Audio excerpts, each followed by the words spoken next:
Police in Georgia are investigating a police officer who allegedly pulled a gun on a group of 11-year-old African-American children who were building a tree house in their neighborhood.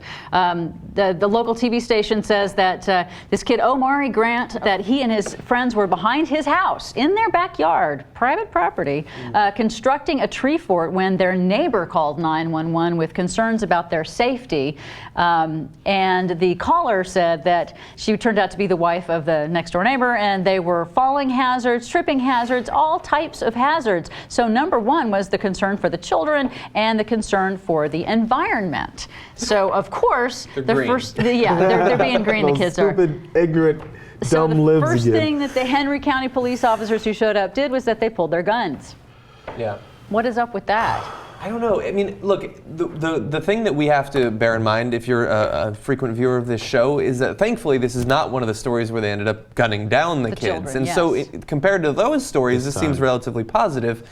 But I mean, think back to like when you were growing up. Like I grew up in Bridgeport, Connecticut. It's not a very affluent area. And yet I managed to get through my entire childhood without a gun ever being pulled on me. Like that's, I guess, a privilege that's reserved for people who aren't growing up in the modern day, I suppose. Apparently. There's no explanation, and you know they're saying they're investigating it, and if it's justified, the accusation, they'll deal with it. But they don't. I don't understand the thought process of cops today. This goes to police training. It's pretty obvious. I mean, if you should have been, this should have been built into your whole training system. That when do you pull a gun? When there's a threat to like your life. Yeah. Who thinks that a couple 11-year-old kids are threatening your life there could from be a kid whatever with a super soaker up there or something? Yeah, I mean, like you have to really feel like you're about to die, and they don't have to think that anymore. Their mindset isn't at this is the last ditch effort for me to quell the situation that I've lost control of.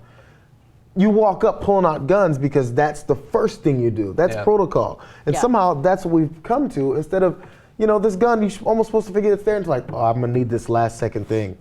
But it's the first thing somehow. And what's this kid gonna do to you? Oh, and so after shouting at the children, and they said foul language. So after cussing at the kids, the officer ordered the kids to get on the ground. And the little boy, Omari, I find this heartbreaking that he said, I was thinking that I don't want to be shot today. So I listened to what they said. Now, how does that impact a kid? How is that going to impact, any kid on their expectations of fairness from police officers? It's sort of, it's that, and I hate to say it, because I'm sure that the police officers, when they're at home, maybe they're nice people, but you don't pull a gun on an 11-year-old. There's just no reason for that. There can't be, unless that kid already has a gun himself, which never really happens. Segments of our society talk about, gang culture and the areas kids grow up in and they have no chance and they end up in these violent neighborhoods and shootouts and all these things happen. The gang, and I believe, I'm not gonna, maybe Jesus didn't say this to me, I was talking to someone about it. But the police are another gang in these neighborhoods, man, in any neighborhood. And see, I've been stared down by police as if there was a couple dudes in a car looking at me like, what you do on this street? There's that attitude, there's that sentiment, and you look back and go, and they have guns. So, there's a sense of discomfort when you see these guys, and they're just another entity that's in the neighborhood that's trying to gain control through intimidation and murder. So when kids at 11 see this and he's on the ground, what 11-year-old has to sit on the ground and think, am I gonna get shot today? But our society would lead you to believe that these gang members going around roughing up 11-year-olds, forcing them into the gangs and pissing them off and scaring them, and then they end up being violent members of society. Yeah. This is one of the aspects of our society that makes some folks violent members of society, and then they wonder why people don't trust the police. Wonder why when a crime goes down in these neighborhoods, when they say, no one wants to talk to us. Because they don't trust you. Because since they were 11 years old, 7 years old, they've been told and proved to that they shouldn't trust you. Because if I tell you something, what are you going to do to me? Yeah. You've never given me a reason to trust you any other time, except when you're going to shoot me in my back. And I have my doubts about how well they'll be able to actually investigate this particular thing. The Henry County Police Department spokesperson said that the department began this investigation after they received the complaint from the kid's mother.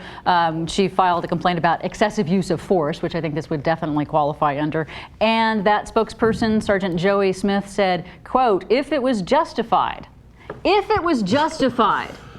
Did you get that part? If it was justified, then we'll deal with it. If it wasn't, we'll address it as well. As if there is even a question about whether it was justified. To pull the gun. To pull the gun on the Back to children. protocol. Yeah. That goes up top. Like, stereotypically growing up, you think about like what you would hear about as the respectable members of society. Like, you know, you've got your like teachers, your doctors, your cops, or something like that. And I want to get back to that being the case where you could trust these people.